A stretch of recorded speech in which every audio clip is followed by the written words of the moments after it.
porque tenemos una historia en común de muchos años. Bienvenido a nuestro programa A las 9 con usted. ¿Qué tal, amigos? Muy buenos días. Gracias por su compañía. Es jueves de cine. Y ya estamos con usted, Ana María. ¿Cómo estás? Buenos días. ¿Qué tal? Buenos días. Muy bien. Bueno, para hablar de cine, obviamente aquí venimos con gusto. Es un privilegio estar con ustedes y hablar de películas. Claro. Ulises Amayoa, buenos días. ¿Qué tal? Muy buenos días, sí, con muchísimo gusto. Eso de venimos con gusto, casi quedó como canción, ¿no? Sí. Pero muy bien. Y todos hicimos la tarea. Ana María fue a ver La Bruja. Yo fui a ver, obviamente, Alicia a través del espejo y me traje a mi sombrerero, mire usted, para que participe en el programa de hoy. Qué bonito el sombrerero, ¿verdad, Noel? Sí. Me encanta el personaje. Y pelirrojo. Y pelirrojo. O pelinaranjado, no sé.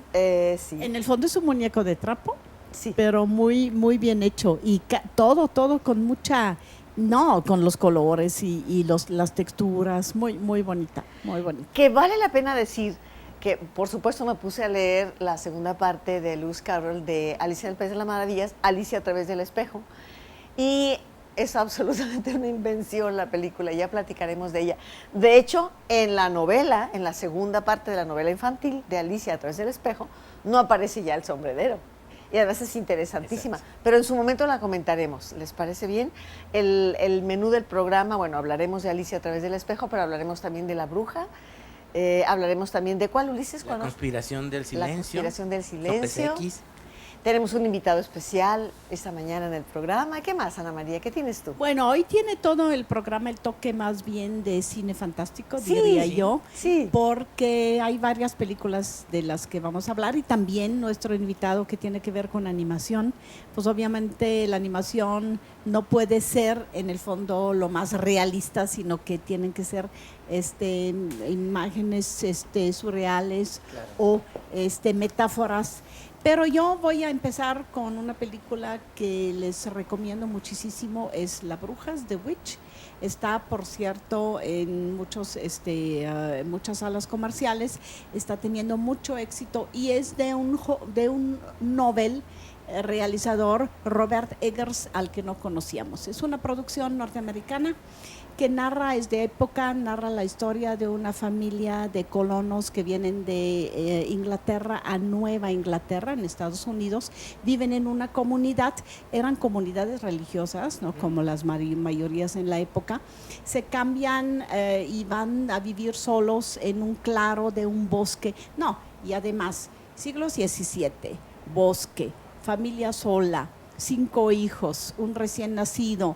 Entonces, bueno, el bosque, obviamente en el bosque hay mitos, en el bosque hay brujas, en el bosque hay muchas cosas que pasan y sobre todo está toda la superstición y el fundamentalismo religioso que está hasta la presencia de Satanás, todo alrededor de la desaparición del bebé recién nacido. Uy. Y de dónde podría estar. Ahora, lo interesante es que el director lo arma como historia de la familia y del fundamentalismo religioso que está buscando culpables, mientras que a los espectadores sí nos dice dónde está el bebé desde el principio. Es muy extraño, muy interesante, muy novedoso que justo una película de horror y una película que está manejada como thriller también de buscar al culpable nos deje a nosotros del lado de lo que sabemos, porque si vivimos en el siglo XXI,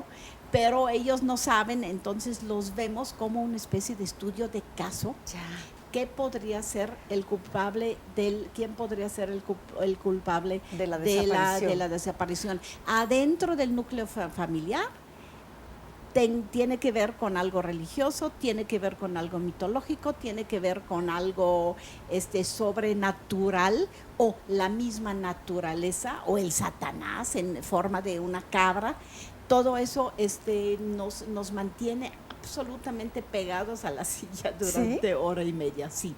Fíjate que cuando la planteaste inicialmente me hiciste pensar en la película de La Aldea, que es algo Claro. similar, que Sí. es un grupo marginado, que vive en un bosque donde hay presencias y demás, pero siempre la película trata de darte al final una explicación lógica. ¿Es el caso de la bruja? No, ¿No? no, el caso de la bruja, la explicación lógica ya la tuvimos al principio nosotros. Ah, Y lo interesante es ver todos los matices de buscar la culpabilidad en otros elementos que no son lógicos, ¿no? Que intervienen en la vida humana y sobre todo pues tratado a nivel también de una estética maravillosa, unos azulados, neblina en todo lo que es el bosque y la naturaleza, unos amarillos que son de las velas, así no, es una maravilla de película, de principio a fin, también los personajes maravillosos, cada uno de ellos, así que la van a pasar con cine de horror, sí, vamos a ver. pero cine de horror muy en el sentido de la emoción y del suspenso, también juega con una manera muy moderna de tratar el horror. Ana María, te hago esta pregunta. Cuando yo voy a ver cine de horror, me aterra la posibilidad de sentirme manipulada por la banda sonora. ¿Qué frecuente es que de pronto esté el silencio y luego viene la música, ta, ta, ta, ta, y sabes que va a pasar algo, y luego viene un golpe de música o de fuerte, un impacto, un efecto, y saltas? ¿Qué me dices de la banda sonora? No hay ese tipo de qué bueno. trampas. No, Qué se bueno. va a lo lado. Utiliza los clichés del cine de horror, pero de manera inteligente, no tramposa. No Bien, tiene ese tipo de trampas. El horror nos viene más bien a nosotros, bueno, nace de que qué fácil es echarle la culpa de algo a nivel totalmente fuera de la lógica, utilizando argumentos religiosos o argumentos Sí, de sí. superstición, argumentos de naturaleza, etcétera. Sí. Más bien por ahí va la trama y Ajá. eso es lo inteligente de la película. Pues ahí está la película, la primera sugerencia de nuestro programa La Bruja, que vamos a ir a verla, y que es de qué directora, Ana María. Robert Eggers. Bien. No olviden el nombre, nos va a traer cosas muy interesantes, estoy segura. Y bueno, vamos ahora a ver qué nos dice Ulises de la película La Conspiración. A ver qué Sí, nos... la conspiración del silencio, que en realidad, hablando con Ana María, me dice que se llama la conspiración, No, laberinto de el del silencio en alemán, Sí, pero laberinto está del mal silencio. traducido. El inglés dice algo, el laberinto Laberinto de de mentiras, que no Claro. viene al caso. Obviamente hay mentira ahí adentro, pero no Claro, sí claro. es el silencio. Esta es una película, el director se llama Giulio Ciccarelli, algo así, es Francacelli. italiano, aunque la película es alemana. Y de lo que nos habla es de algo que tal vez sea que muy frecuentemente se trata en el cine, tiene que ver con el Holocausto, pero esta vez es tratado desde la memoria. Y la memoria no de los judíos, sino la memoria de los alemanes. ¿Cómo? Sí, varios años después, 15 años después, 20 años después, en Alemania, ¿qué pasa con los jóvenes y las nuevas generaciones en relación a todo aquello que pasó? La película se centra en la figura de un abogado recién salido de la universidad con todo estas ganas de querer cambiar el mundo, consigue trabajo en el Ministerio de Justicia alemán, y la cuestión es de que para que una causa proceda, uno de las gentes que está en el ministerio tiene que dar una firma para que se pueda empezar un juicio. Ese es el primer requisito en esa época en Alemania. Resulta que hay una persona que además es actor de teatro, que está muy dañado por muchas cosas, va junto con un periodista al ministerio, ya tiene yendo muchas veces para tratar de conseguir una firma para enjuiciar a las personas que ayudaron a los nazis o que todavía son nazis y que viven en Alemania. Quienes viven todavía en Alemania, por ejemplo, en esta época, que además está basada en algo real, todavía está Mengele. Sí, con otro nombre, pero todavía ahí está Mengele, todavía no se había ido a Sudamérica. ¿Pero lo ubican bien? Lo ubican y saben quién es, y el gobierno sabe quién es. Por eso se llama esto de laberinto de las mentiras, o conspiración del silencio, o laberinto de mentiras. Aquí está el director Giulio Ricciarelli. Ricciarelli, él justo es. Bueno, de lo que trata esto es de que él, el joven, da la firma y empiezan a sucederse acontecimientos donde gentes, por ejemplo, de la iglesia se acercan y le dicen que ya no le mueva, que eso ya no hay que traerlo a la conciencia, que se quede en el pasado, echarle tierra y que se termine para siempre. Que las nuevas generaciones no tienen por qué enterarse. El problema es de que, si se enteran, no hay familia alguna donde no haya habido alguien que colaboró o que fue directamente nazi. ¿Recuerdas aquello de no todos los alemanes eran nazis? No, pero en la película dice, pero el 95% sí. Sí, de hecho en el Museo del Holocausto, antes de ir al corte lo comento, en el Museo del Holocausto, que le recomiendo si va a la Ciudad de México lo visite, al final hay una frase lapidaria que dice, y todo esto fue posible por la complicidad del mundo, por el silencio de muchos otros. O sea, finalmente los participantes para que esto se diera fue terrible. Vamos a ir al primer corte del programa. Gracias, Diego, Barcha, Tania, Ángeles. El teléfono 3030-5350 para que hoy participe con nosotros. El tono del programa, sí, lo fantástico o lo dolorosamente real, como fue el Holocausto. Vamos a ir al corte y regresamos en un momento. A las 9 con usted. Regresamos. Bueno, vamos a continuar con ustedes y vamos a hablar de la película que entra en cartelera y que se llama Las aventuras de Alicia en el País de las Maravillas.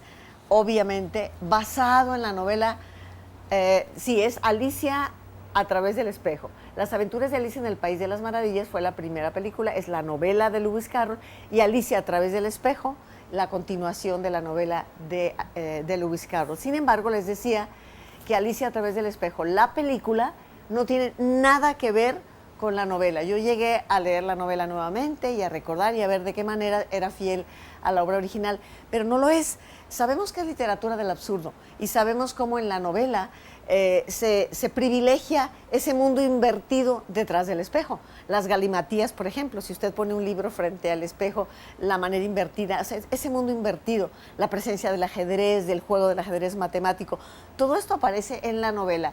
Nada que ver en esta segunda entrega de la película Alicia a través del espejo.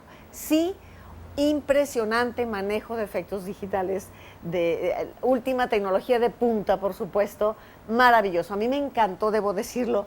Aparece un personaje fantástico que es el tiempo, y no es el mal tiempo, pero viene una serie de personajes. Aparece, por supuesto, sobre el sombrerero loco todo el desarrollo de la trama. Y viene el manejo del tiempo, aparece un sombrerero loco de niño, aparece una reina de corazones niña, aparece una hada niña, o sea, la reina blanca, la reina roja, y vienen tres tiempos diferentes y el viaje en una cronosfera que Alicia roba por parte del tiempo. Esto, repito, nada que ver con la novela propiamente, pero sí hacen de la película una obra aparte como tenemos que verla, que esto es importantísimo, una obra aparte. Tim Burton decide no hacer esta película segunda, porque en la primera le fue muy mal. Tim Burton fue, por la crítica, muy mal tratado con Alicia del País de las Maravillas. Y se hablaba de cómo mezclaba momentos de Harry Potter, de otras películas, vaya, con una gran tecnología. Bueno, pues esta no solamente mezcla, sino que es totalmente diferente, pero subrayo una serie de personajes, esa entrada al espejo cuando se disuelve como si fuera una gelatina el espejo, como ella se encuentra en el mundo del tiempo, el personaje del tiempo, no hay buenos y malos, e incluso la reina de corazones encuentra la justificación en la película. Y de dónde viene, te va a interesar, Ulises, psicológicamente su maldad. Esto hace de la película momentos muy humanos y maravillosamente fantásticos en el terreno de la factura digital de la película en 3D. Me parece que es una película que hay que verla, habrá quien no le guste.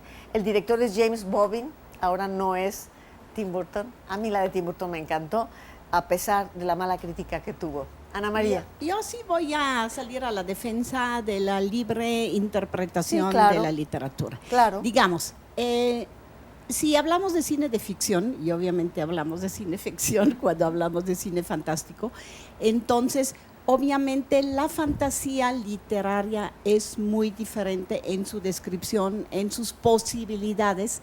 El cine ahí puede llegar a cosas mucho más locas, mucho más irreales, porque juega muchísimo con justo lo que es la fantasía, es los distintos niveles de percepción, la percepción de lo que sentimos, de lo que imaginamos, de lo que soñamos, como más real que la misma realidad. Entonces, si el cine eso lo muestra, y Tim Burton obviamente es alguien, todo su cine es esa invención y ese juego con las posibilidades visuales y sonoras de nuestra imaginación. Entonces, compararlo con la posibilidad de una obra literaria no viene al caso, ¿no? En ese sentido. Es como si de un libro que describe realísticamente alguna cosa hacemos una animación, obviamente tenemos que inventar todo el mundo, toda la lógica de un mundo nuevo, los personajes, la estética, los colores y todo lo demás. Entonces, démosle a los autores de cine como Burton y como el nuevo también, lo que acabamos de ver es James maravilloso. Bobin, sí, espléndido, es maravilloso. Espléndido. Porque sí, el espejo puede ser simplemente sumergirse, y lo hacemos cada vez que vamos a una película de ficción. La película de ficción es un espejo de la realidad, no es la representación de la realidad, es una cosa simbólica que se utiliza en el cine, que tiene que ver con nuestra realidad y el humano, pero que no es calca de la realidad, como ni siquiera el documental es calca de la realidad. Sí, yo estoy totalmente de acuerdo, se debe de ver la obra cinematográfica como obra aparte. Yo agregaría nada más, si no traiciona el espíritu de la obra. Y aquí resulta muy interesante que me parece que este director, James Bobin, incluso acude al título original de la novela, que es Alicia a través del espejo, y lo que Alicia encontró en ese otro mundo. Y claro, la novela da una parte, pero Bobbio se encarga de presentar esa otra parte que seguramente, no sé si encontró, pero pudo haber encontrado Alicia detrás del espejo. A mí me parece que también, y también además de ese alarde tecnológico de la película, de técnica digital de punta, después de ese alarde, hay aspectos humanos muy bien logrados. No sé, esta relación madre-hija que en la película resultó problemática en la anterior, viene a resolverse aquí. ¿Cómo? Verá la película, de qué manera, muy real. La relación filial, las hermanas, porque finalmente la Reina Blanca y la Reina Roja son hermanas, nos dice esa segunda parte, y ahí viene en esa infancia la razón de ese distanciamiento y de esa gran cabeza de ella, explica en esta segunda parte. Y así se relacionan muy bien las películas y se complementan. Yo debo decir que la disfruté enormemente y está ahí la sugerencia para que usted pueda ver la película Alicia a través del espejo. Ulises. Yolanda, sí, te quiero preguntar algo. Estaba viendo las imágenes y es la estética de Tim Burton. Sí, Es como sí, sigue si él la hubiera hecho, aunque no la hizo. Me imagino que debe de tener una gran influencia, no sé si es de los productores. Fíjate que sí aparece Tiene como un crédito, asesor en ¿verdad? la película. Sí, y es obvio. Y una de las características de Tim Burton es que siempre se separa bastante de la obra en la que basa la película en cuestión. Si era una serie de televisión, como en Sombras Tenebrosas, dice punto y aparte y él hace una obra diferente. Entonces en esto, aunque no sea su película, si lo es de alguna manera. Te digo, yo si no me hubieras dicho, pienso que es una película de Tim Burton. Sí. Pero la pregunta que te quería hacer, Yolanda, es la siguiente. Independientemente de la separación del libro y de Tim Burton sí, Tim Burton no, ¿la película vale la pena ir a verla? Yo te contestaría de inmediato que sí, Ulises. A mí me parece, yo disfruté de principio a fin. Pero bueno, a mí el género fantástico siempre, ustedes saben que a mí me atrae muchísimo.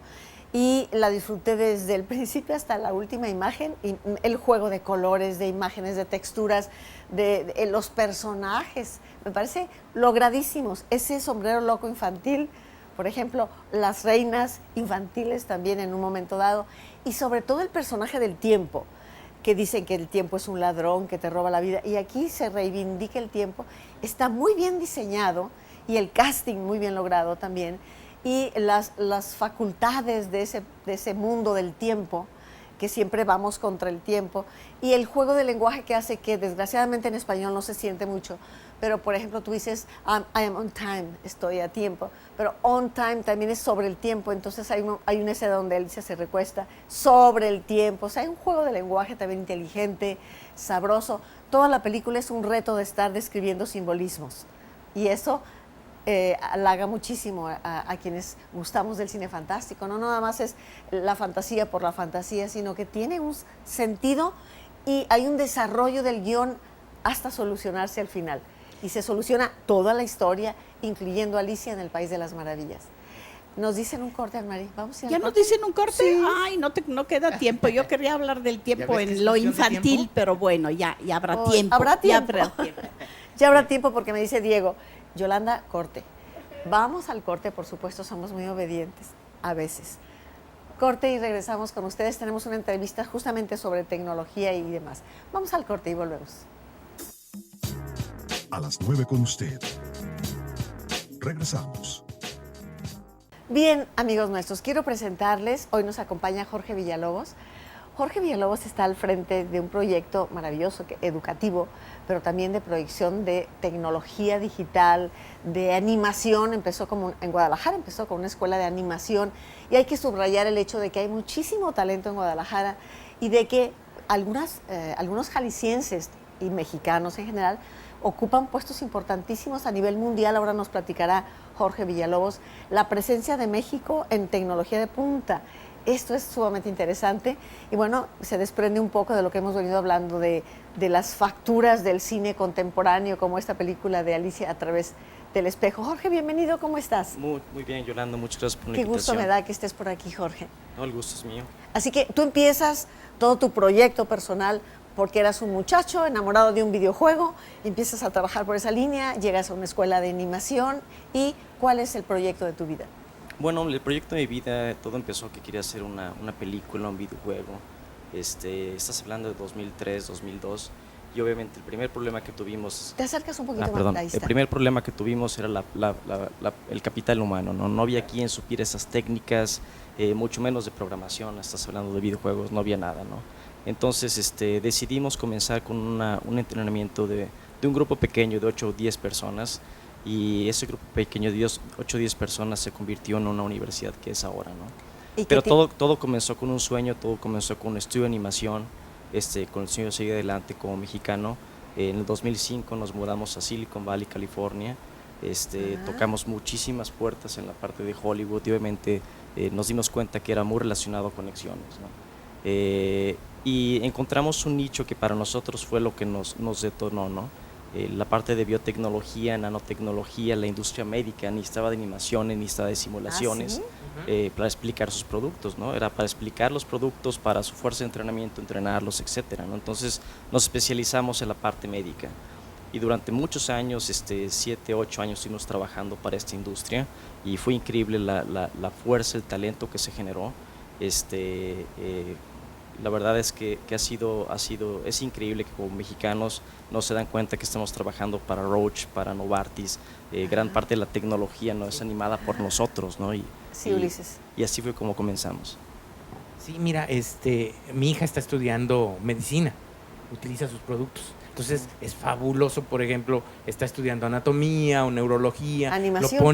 Lo pones en 3D, puedes girarlo, rotarlo, si aciertas la pregunta, si estás haciendo una explicación, toma esta región del cerebro toma otra pigmentación y cosas así. Pero además, acabo de dar un curso con unas señoras y me decían, oye, y en esta ciudad, ¿quién nos puede enseñar a las señoras cómo manejar tecnología? Porque nuestros hijos saben más. Yo las mandé con ellos, ¿eh? Bueno. Y de regreso, la señora me dice encantada que también para ellas. Bien, la pregunta que yo quisiera hacerte, Jorge, yo sé que hay mexicanos destacados a nivel mundial. En el cine, por ejemplo, en, no sé, Juegos del Hambre, me parece. En Juegos del Hambre que esté participando un mexicano, no sé si sea jalisciense, pero un mexicano finalmente. ¿Qué papel juega México en el nivel de punta? Mira, yo creo que, bueno, te puedo dar el comentario desde mi perspectiva y desde la perspectiva de nuestros graduados, ¿no? Tenemos graduados trabajando en Pixar, tenemos graduados trabajando en Disney, jefes de animación de Disney, ¿no? De iluminación en Disney. Tenemos personajes también trabajando en Electronic Arts, en la que es la top de videojuegos, ¿no? En el mundo. El último juego que sacaron de Plantas contra Zombies, todos los modelos 3D fueron liderados por nuestro alumno número 2 de la universidad. De la universidad. Ajá. Ahora, esta tecnología y el cine, la película 3D, ¿ahí se queda o a dónde vamos? Bueno, yo creo que de ninguna manera ahí se queda, ¿no? Creo que hay muchas nuevas tecnologías que aún no se han probado, si están en etapas muy tempranas, como es la realidad aumentada, ¿no? Toda la parte de los lentes, ¿no? Los Google Glasses, ¿no? Es un mundo increíble, ¿no? Porque al usuario es completamente, lo van a meter en una posición 4D, ya no es 3D, 4D, donde ahora sí completamente él tiene el control de la cámara, un sinfín de cosas, ¿no? Ana María. Hablando de cine digital, obviamente tenemos que hablar de los cambios del usuario Sí. y quizás ya no espectador de salas nada más. Es decir, la manera de difundir, de exhibir, ya va a ser, hay que hacer películas que se puedan obviamente ver y ver bien en salas con otra gente, pero que puedas ver también en tu pequeña pantalla de tu iPhone o de tu televisión en la casa o de donde sea. Lo interesante es que eso a nivel mundial está creando nuevas formas narrativas. Últimamente, por ejemplo, Jaime Humberto Hermosillo tiene toda una época digital que ya no hace cine para que esté dentro de la plataforma de 35 milímetros y llevar a las pantallas, o incluso de cine digital para llevar a las pantallas grandes, sino que él difunde a través de sitios de internet y es exclusivamente ahí donde lo puedes ver. Ya no hace películas, ya hace películas que son en su mayoría mucho más íntimas, tienen mucho que ver con el confesionario, con un espacio cerrado, con actores actuando frente a la cámara y tú los puedes ver en tu celular, porque no necesita las grandes estudios ni producciones, sino que los hace el fin de semana con un actor en su propia casa.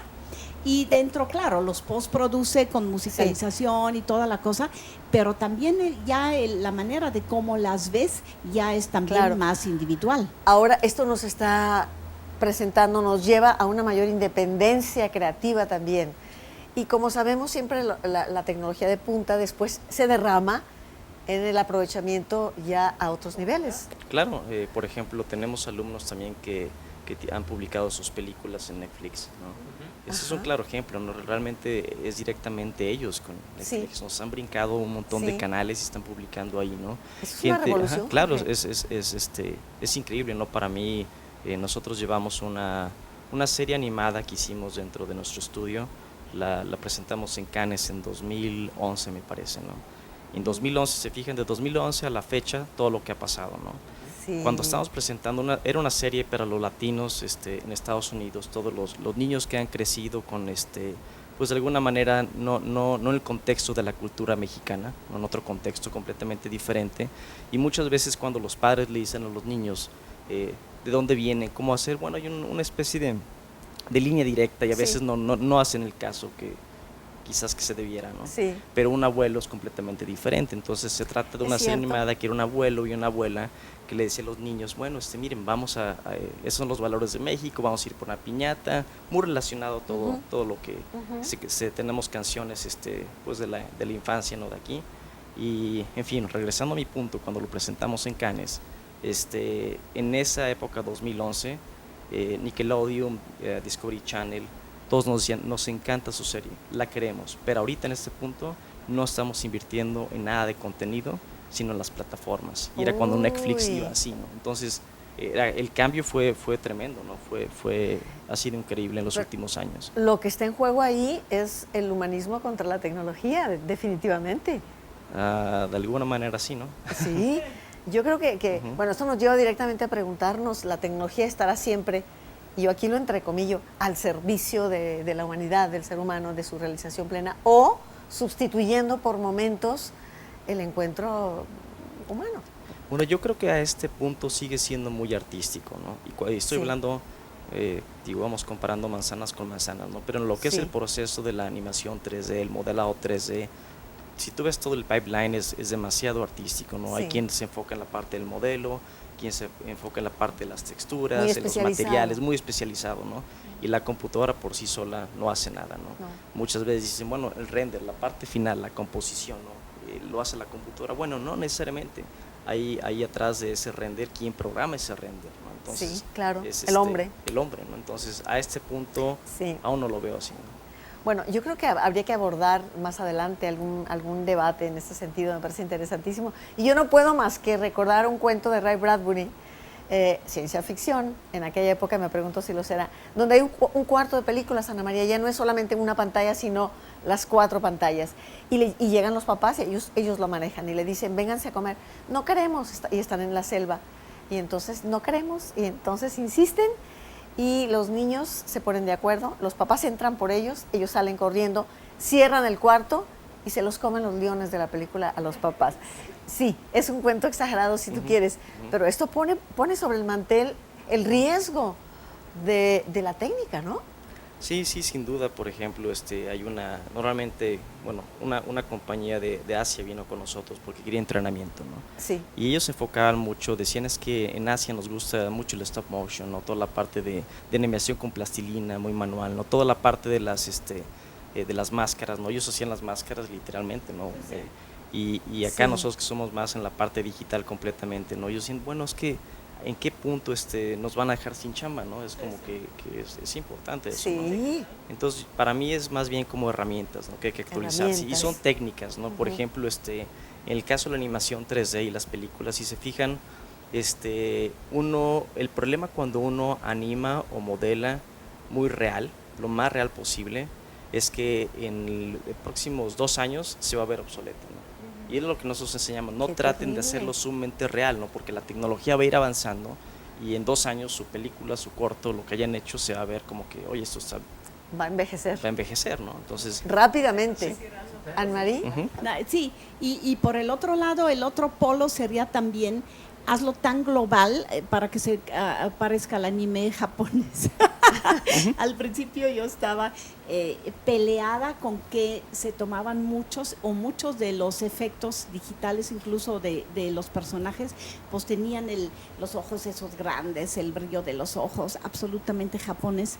Y le decía entonces a mis alumnos, sí, pero encuentren algo así, pero que tenga también toque local, porque yo creo que también la animación tiene que tener local, porque como aquí vimos una piñata, pues entonces puros güeritos alrededor, pues como que no se vale. Entonces sí hay que, y también colocarse culturalmente de dónde soy y para quién hago algo, que sea global para los espectadores, alcances, pero que tenga raíces locales y tenga una identidad local también, que eso nos costó trabajo al principio con la animación 3D, porque los muñecos ya se bajaban, o hasta 2D también, ya se bajaban tal cual y nada más les dabas un pequeño toque, pero un japonesito metido en un traje de azteca, por ejemplo, y eso ahora sí ha cambiado mucho y ahí los felicito, han avanzado mucho.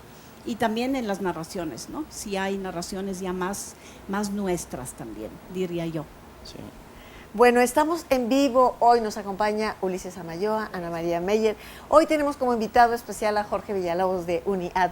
Está hoy con nosotros hablándonos de toda esta tecnología. Y yo creo que debe hacernos sentir muy bien el hecho de saber que muchos mexicanos en la creatividad, nuevamente insisto, en las propuestas a nivel universal, a nivel internacional, están ahí dando que hablar y participando de proyectos de alto nivel creativo. Me parece que esto es muy importante y además que haya salido de Guadalajara. Esto también hay, como dice Ana María, hay que mirar lo nuestro, ¿no? Y ver de qué manera se está proyectando en el mundo.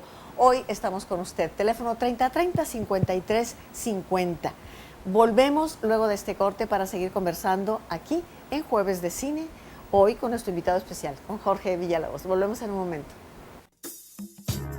A las 9 con usted. Regresamos. Tenemos algunas opiniones del público. Quieren saber los datos, nos pide de Jorge Villalobos, que sí, aquí en Guadalajara hay opciones, que cuál dirección, qué otros lugares hay, estas escuelas de animación que nacen aquí en Guadalajara. ¿Qué nos dices, Jorge? Bueno, en un caso particular de UNIAD, estamos en frente de Plaza del Sol, en Chimalhuacán 3569. Tenemos licenciaturas de cine, animación, de videojuegos, de la parte arquitectónica 3D. Tenemos maestrías, tenemos cursos y diplomados en todas estas áreas, ¿no? Y los invito a que entren al sitio web que es uniat.com, uniat.com. Y pueden ver mucho más información detallada, ¿no? Y tenemos el campus de Guadalajara, en San Luis Potosí y en Tijuana. Y en Tijuana. ¿Querías hacer una pregunta, Will? Sí, 2 preguntas. Nomás una, ¿eh? No, entonces, bueno, déjame escojo cuál de las dos. No, mira, las 2 preguntas son las siguientes. La primera, ¿Ustedes escogen las historias o es por encargo? Llega otra persona, les pone la historia y ustedes la arman, o las dos cosas. Y la otra, si alguien antes de entrar, buscarlos allá enfrente de Plaza del Sol, antes de entrar a su escuela, quiere ver el tipo de productos que ustedes manejan, ¿dónde los pueden ver? Bueno, contestando la segunda pregunta, puede ingresar a orangeplanet.net. Este es nuestro estudio de animación. Ahí pueden ver gran parte de las animaciones que hemos hecho, las simulaciones que hemos hecho. Están los proyectos que les platicaba al comienzo del programa. Y ahí pueden encontrar un sinfín de cosas, ¿no? Por la otra parte, sobre la parte del contenido, muy específico, la mayoría de nuestra experiencia viene del área médica, ¿no? Entonces, mucho de ese contenido viene de científicos y a tal punto que en ciertos proyectos hemos tenido que contratar científicos con nosotros, ¿no? Para que nos ayuden de alguna manera a moderar, ¿no? Toda la información con los animadores. Pero contestando brevemente tu pregunta, la mayoría de esos casos nos dan ya todo tal cual el proceso elaborado. No hay mucho campo de maniobra así como para integrar o ser muy creativos en ese proceso, pero sí en la parte visual, ¿no? En la parte visual cuando estamos modelando neuronas, ¿no?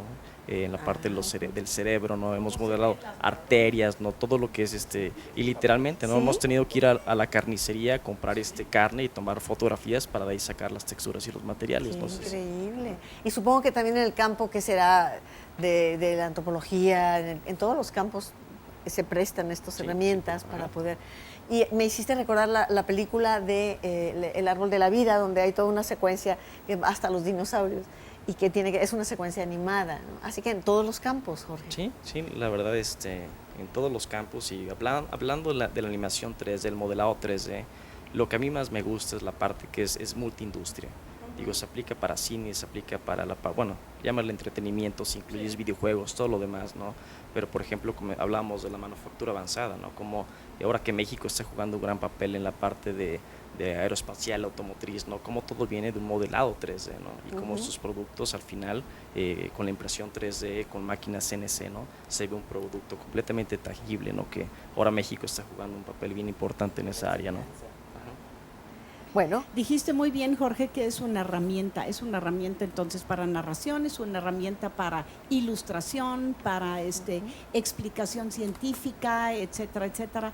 El gran peligro que yo veo es que mucha gente piensa que es una herramienta que podemos utilizar todos, que es una herramienta, sí democratiza el acceso a la herramienta, estoy de acuerdo, y también cada uno puede hacer sus animaciones, pero también hay que aprender, es que es una herramienta que hay que aprender a manejar muchísimo, y tampoco está nomás te metes a internet y ahí empiezas a contar historias. Por eso también pues YouTube está lleno de cosas improvisadas, malhechonas, que no llevan a ningún lado o hasta son contraproducentes. ¿Tú cómo les ves? Yo pienso que sí es una herramienta que hay que estudiar a fondo. Yo, por ejemplo, no le estudié a fondo y más bien soy consumidora y no soy creadora, productora, pero tú también le ves ese lado o ese peligro. Yo creo que sin duda, ¿no? Para mí cuando llegan los alumnos o los que quieren estudiar con nosotros, dicen, es que para mí la animación 3D es mi pasión, ¿no? Quiero aprender esto. Y a mí me gusta mucho la palabra pasión, pero acompañada también de otra palabra, ¿no? Que también es la obsesión, ¿no? La perseverancia, ¿no? Uno tiene que, como dices, es una herramienta, hay que aprenderla, hay que estar constantemente practicando, ¿no? Estar completamente al día, ¿no? Porque son las actualizaciones, estar ahí, ¿no? También hay personas que me dicen, bueno, es que yo no sé dibujar, ¿no? Y muchos por ejemplo, quien es uno de nuestros mejores modeladores ahí en la universidad, él contesta, pues yo tampoco, ¿no? Yo tampoco sé dibujar, a mí me das un lápiz y yo la herramienta de un lápiz y un papel yo no las sé usar, pero en la computadora sí puedo, ¿no? Entonces, sí, es una herramienta, pero sí hay que tener mucha disciplina. Y mucha creatividad, porque como lo has dicho varias veces, la computadora no lo hace sola. O sea, necesitas, ¿qué vas a crear tú primero para darle forma a través de la herramienta? Y yo creo que lo más difícil muchas veces para las personas cuando entran es pensar en 3D, ¿no? Pensar que hay una profundidad, ¿no? Pensar en 3D. Ajá. ¿Cómo se piensa en 3D? Bueno, cuando normalmente uno piensa más en 2D, ¿no? Que tienes el ancho, el alto, ¿no? Pero no se fija que hay una profundidad, ¿no? Volumen. Entonces cuando uno empieza a hacer sus primeros modelos, pues los modelos son completamente planos, ¿no? Y dicen, bueno, y se te está olvidando la parte del fondo, Sí. ¿no? Entonces, y cuando hace una caja es sencillo, ¿no? Pero mientras más complejo sea el modelado, se vuelve Claro, un sí. tema, ¿no? Voy a entrar al debate porque pues el cine siempre fue plano, digo, siempre lo vimos en 2 dimensiones y todo lo que era digamos, el simular una tercera Perspectiva. dimensión era la perspectiva, el punto de fuga, bueno, con lo que trabajó la pintura desde sus inicios también, pero finalmente por eso le decimos plano al plano. Pero ahora ya no En lo el es, cine ahora es ya plano. viene ese formato. Bueno, en el fondo, el 3D, pues lo seguimos viendo en una pantalla plana, no hay pantalla de 3D, pero sí hay la posibilidad de que la cámara le dé vuelta y, Sí. y a través de los lentes que nos ponemos, por ejemplo, sí tengamos la simulación del 3D más real Ujú. que si viéramos una película en 2D y, Sí. y luego el 4K y todas esas cosas, yo ya ahí casi ni le sigo, pero sí hasta las pequeñas camaritas ahorita de video que son 4K, ¿verdad? O tienen la posibilidad Sí, de esa. 4K. Vamos a seguir más adelante, ¿no? ¿Cuál es tu película animada favorita? ¿Podemos preguntarte? Sí, es Avatar, ¿no? Para mí Me Avatar. encanta. Yo también, a mí me encanta. Avatar me gusta y fíjense que casualmente la semana pasada la vi, ¿no? Y ya empiezas a ver cierta animación y lo que les decía, ¿no? Que a veces la hacen tan real a ese punto y sí, sin duda fue un éxito, ¿no? Pero ya la empiezas a ver ¿Cómo? viejita, ajá, Vieja, sí, sí, claro. sí, ajá. Sí, ahí sobre todo en Avatar es como la sensación de estar en el cine pero poder volar, es decir, tener la sensación de volar, por ejemplo, y de los abismos aquellos a los que nos asomamos, pero ahí juega un papel importante también que la historia nos lleva a identificarnos con ese tipo de personajes, ¿no? Sí. Que pueden volar. Entonces es interesante porque es una mezcla entre la utilización de la tecnología, pero también la utilización de la narrativa en cuanto a crear emoción, porque si yo no veo, si es un jitomate que vuela y chum, se aplasta, pues yo no me identifico, pero si son los personajes de Avatar, Sí. entonces sí, mi identificación Sí. es la que crea Sí. la sensación que está hecha con la tecnología. No sé si estés de acuerdo, pero Sí. tiene que ver con la narración. Yo creo que algo importante de esa película que a mí lo que más me llamó la atención, ahorita la palabra avatar suena muy común, todo el mundo sabe que es un avatar, Sí. pero en ese entonces nadie sabía que era un avatar. Entonces, conceptualmente el hecho de que alguien estuviera conectado y viviendo a través de alguien más otro mundo, yo creo que vuelvo al tema, no nada más la tecnología, no fue toda esa historia detrás de esto. Claro. Pues estamos hablando de filosofía en el cine también y del Sí. pensamiento. Ujú. Y entonces, como herramienta sí que ayuda a ampliar el pensamiento y profundizar nuestra sensación alrededor, a través del mundo, acerca del mundo. Entonces, finalmente es lo atractivo dentro de todo eso y de lo apasionante, ¿no? También. Sí, esto de ser avatar, finalmente eso es lo que somos cuando vamos al cine.